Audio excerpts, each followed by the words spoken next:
Hey, check out this ad over here on the right-hand side. It says mouse over to here. Look at that. Now, that's creative web search marketing. What does this have to do with the long tail? Keywords and the long tail? Nothing. I just thought that was pretty cool. Look at that. It's supposed to play music, but it's not. All right. What is the long tail when it comes to keywords? What's the point? Well, I'm going to encourage you to come and read this article here. Don't get hung up on this ad. It's distracting.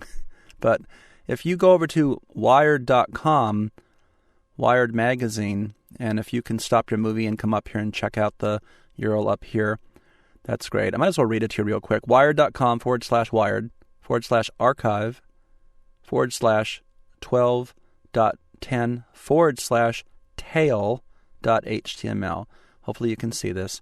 But this is a very famous story written by, I guess, Chris Anderson. And I believe Chris has a blog, or there's now some blogs about this. There's the blog link there.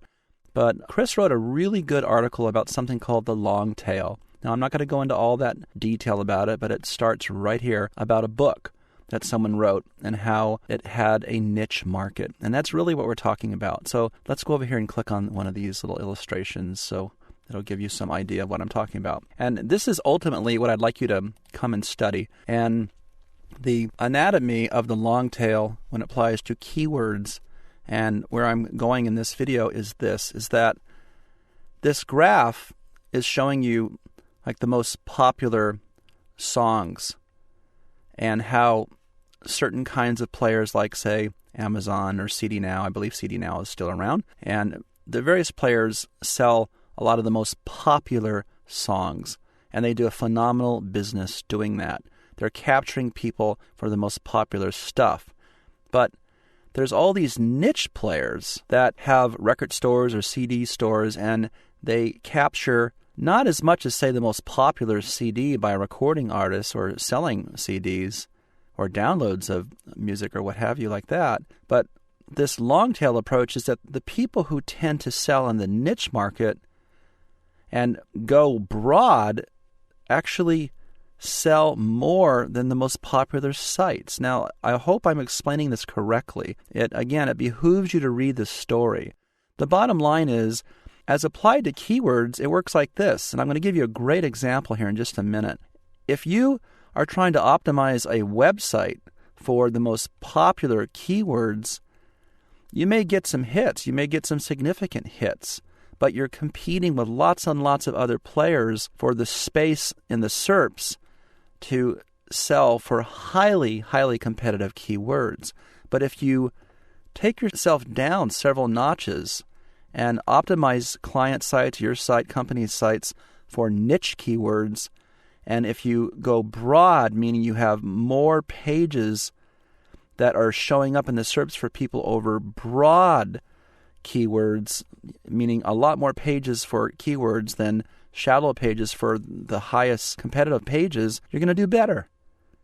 Okay, that's the point of me showing you this. You're going to do better. So read the story. Go to the link, go to the story, read all about this because it's really, really good. Okay, the long tail. And it's on the Wired Magazine website. Now that I've said this, let me give you an example. Let's go over to Yahoo this time. And I'm going to actually kind of repeat what I am currently doing for clients. So, do you know what a travel nurse is? Yes? No? Okay, you may or you may not. But what a travel nurse does is a travel nurse flies primarily all over North America and is treated like royalty by travel nurse agencies like this one, Travel Nurse Across America. And these guys and gals are wined and dined, and they're given fantastic apartments and per diem and insurance and bonuses, and it goes on and on and on. And the catch here is that the professional travel nurse can sign up with a company, do a minimum of usually 3 months in some location, whether it's Los Angeles or Denver or New York City or Alabama or someplace, and they do their thing, and then they move on to another location. It could be even Hawaii for that matter. So that's what they do. So there is some serious competition, though, for this space out there. Meaning, when I do a search for travel nurse like this, okay, There are 18,200,000 websites or results for this. I shouldn't say websites, that's wrong. There are results for these terms, but it's highly, highly competitive. And as I showed in a very early movie, that some of these keywords that these companies are competing for, like, say, travel nurse jobs, because you want to capture the nurse to come to your agency for a job, the numbers are still quite significant. And you'd have a hard time placing your website here. But now the long tail approach, and one of my favorite ways of doing this, is geotargeting. So if you recall from an earlier movie, that one way to actually capture more users, but with the long tail, would be to do something like this, is optimize the page for Los Angeles. And the number is shrinking. That is still very, very high. But if you're trying to find travel nurses that will sign up with your travel nurse agency, you can have much better shot. You can have a much better shot of getting them here for this term than you could for just straight travel nurse or travel nurse jobs. It gets even better, if you do something in a smaller city like San Diego. Oops.